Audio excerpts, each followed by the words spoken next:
De volta com o programa Papo Dinâmico na PUC TV Goiás, toda terça-feira, 11h30 da noite, em alguns horários que de repente a direção de programação resolve também colocar, mas o certo é que terça-feira, 11h30 da noite, nós estamos aqui e também lá no canal da PUC TV Goiás no YouTube.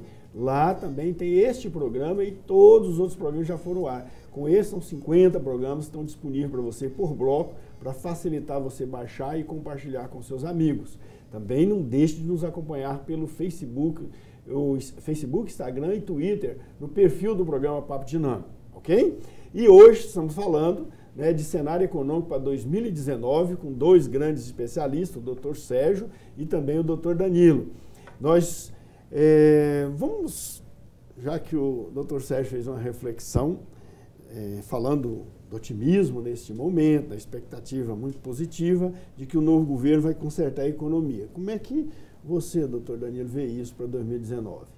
Olha, essa mudança de governo, ela é sim marcada por uma expectativa, como bem colocou o professor Sérgio, um período de lua de mel, mas esse período acaba, né? Fazendo uma reflexão, olhando no retrovisor e vendo o antecessor do presidente eleito, o vice-presidente que entrou em exercício, Michel Temer. De igual forma, quando assumiu o poder, teve o seu período de lua de mel, de igual forma, anunciou uma equipe de ministros, a equipe de notáveis, né? Tentou trazer para a composição nomes que teriam a aceitação do mercado e poderiam ajudar nesse processo de recuperação da economia, mas esse período de lua de mel, depois de um certo tempo, passou e o desgaste natural começou a chegar. Então, eu acredito que no próximo ano há um período aí, no primeiro semestre, período de lua de mel do governo, que será um período, de fato, em que o governo precisará anunciar e dizer a que veio. E é fato que ele assumirá, o novo presidente assumirá, já com uma grande prova de fogo, que é a reforma da Previdência. Pois é necessário mesmo, essa reforma da Previdência precisa ser feita para ajustar as contas fiscais do governo? Olha, uma realidade que se tem hoje, que essa é indiscutível, é o desequilíbrio das contas públicas. E o governo não pode partir para a solução simples que sempre adotou, que é aumentar a tributação.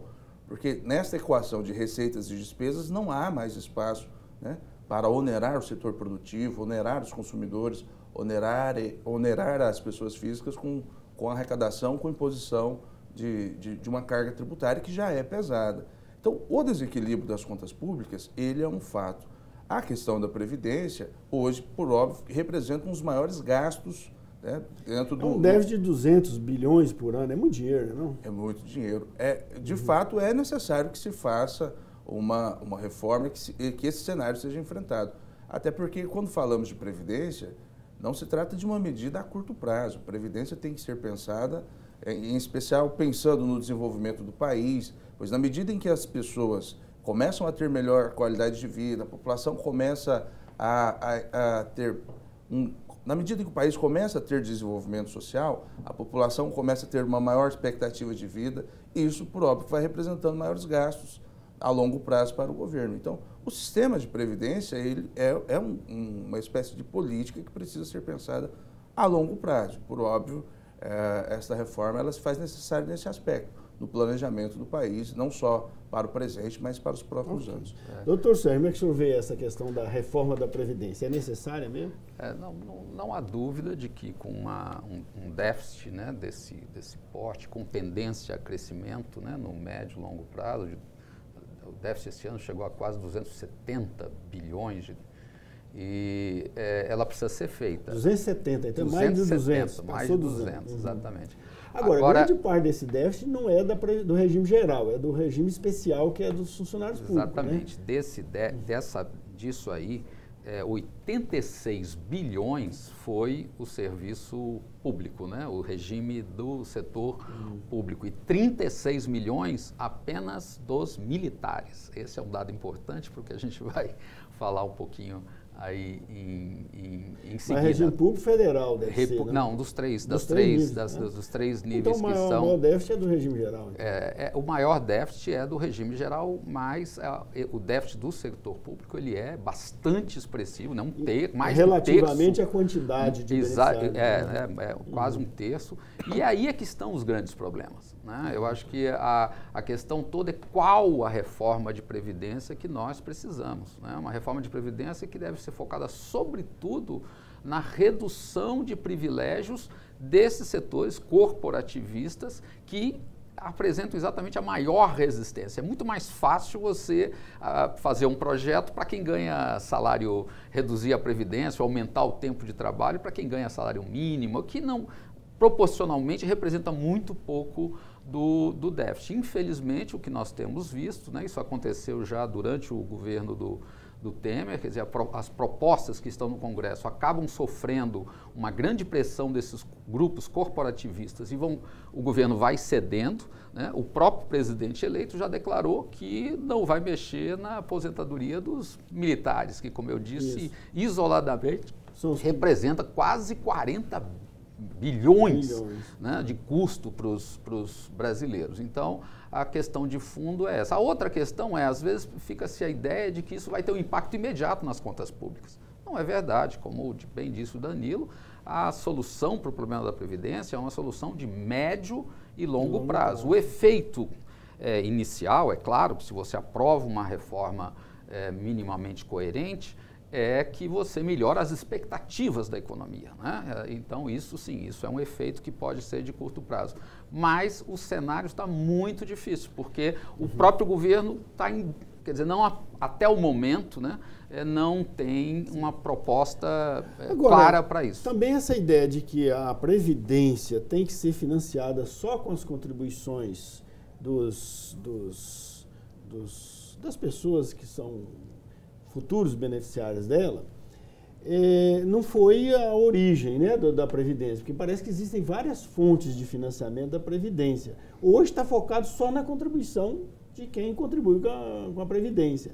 Mas parece que tem várias fontes que estão sendo utilizadas para outros fins e não para a Previdência. Então, daí o motivo do déficit. Pelo menos eu vi um vídeo aí que correu na internet, alguém debatendo e falando isso, que se pegasse todas as fontes que hoje não são utilizadas para a Previdência, porque só se olha a contribuição, né, dos contribuintes, então isso não teria esse déficit. Isso é verdade ou é fake? Não, na verdade as contribuições elas têm que vir dos beneficiários, não igualmente, né? Você tem o nosso sistema hoje é um sistema que redistribui isso. O que acontece é que o Brasil tem um problema enorme de sonegação, né? E dentro dessa sonegação, uma parcela muito importante da sonegação é a falta de repasse por parte das empresas daquilo que é recolhido dos empregados e da própria parte empresarial para a contribuição. Quer dizer, isso é que há um enorme déficit que poderia contribuir muito, né? Uma cobrança mais efetiva desse valor poderia reduzir o déficit da Previdência. Outro problema são as propostas que estão colocadas aí hoje. Quer dizer, o novo super-ministro, né, o Guedes, a proposta que ele apresentou foi de substituir ou de criar um segundo regime de previdência que seria baseado em capitalização, né, que cada um recolheria e se aposentadoria... Que contribuiu durante a vida. O que contribuiu durante a vida. O problema, né, na verdade, são dois problemas dessa proposta. Quer dizer, o primeiro problema é que você introduz uma enorme instabilidade na sua possibilidade de aposentar, porque você vai ficar sujeito às variações de rentabilidade do mercado financeiro. Sim. O Chile fez isso há pouco tempo e foi um verdadeiro desastre. Sem considerar que quem manda no mercado, muitas vezes não é o governo, né? Não, exatamente. Então, algum investidor pode criar uma crise aí para baixar todo o acervo, digamos assim, o ativo da aposentadoria e ferrar todo mundo que está precisando de aposentar, não é? Porque a gente vê aí que de repente o mercado vai interfere e baixa o os preços do DIN ou aumenta a cotação do dólar e vira uma confusão danada e todo mundo que estava ganhando passa a perder, não é isso? E tem um outro problema seríssimo, que é o custo da transição, que ele esqueceu de mencionar. Para fazer a transição do sistema atual para um sistema de capitalização, nós precisaríamos aí, algumas contas dizem que um PIB inteiro do país. Quer dizer, num momento como esse é algo absolutamente inviável, né? O que coloca uma preocupação muito grande com relação ao futuro, que é a inexperiência desse, digamos, novo super-ministro. Ao mesmo tempo que ele coloca junto fazenda, planejamento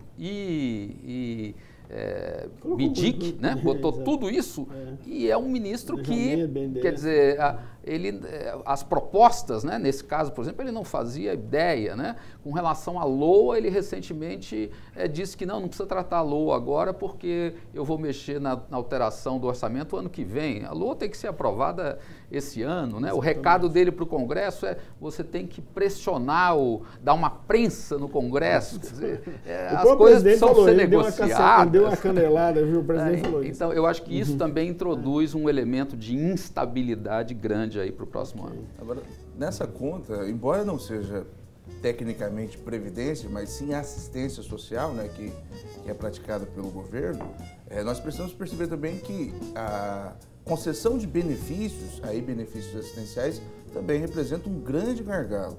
Ora, não ignoro o fato e a importância da concessão desses benefícios, em especial para quem precisa. Mas é preciso fazer uma auditoria. É preciso verificar a qualidade do gasto público. Eu cito como exemplo o programa Bolsa Família. Bolsa Família é um programa valioso, de transferência de renda, que tem uma finalidade social linda, mas há pouco tempo resolveram fazer uma auditoria pela primeira vez e viram empresário recebendo benefício, gente já falecida recebendo o benefício. Então, nesse ponto, é o ponto que critico. A falta de qualidade do gasto público e de monitoria, de se monitorar aí para onde vai esse dinheiro, porque acaba não chegando na mão de quem realmente precisa. Ok, vamos fazer um pequeno intervalo, mas é rapidinho, a gente volta rapidamente. Já vimos aí sobre previdência e vamos ver como é que vai ser o mercado de emprego ano que vem. Daqui a pouco a gente volta.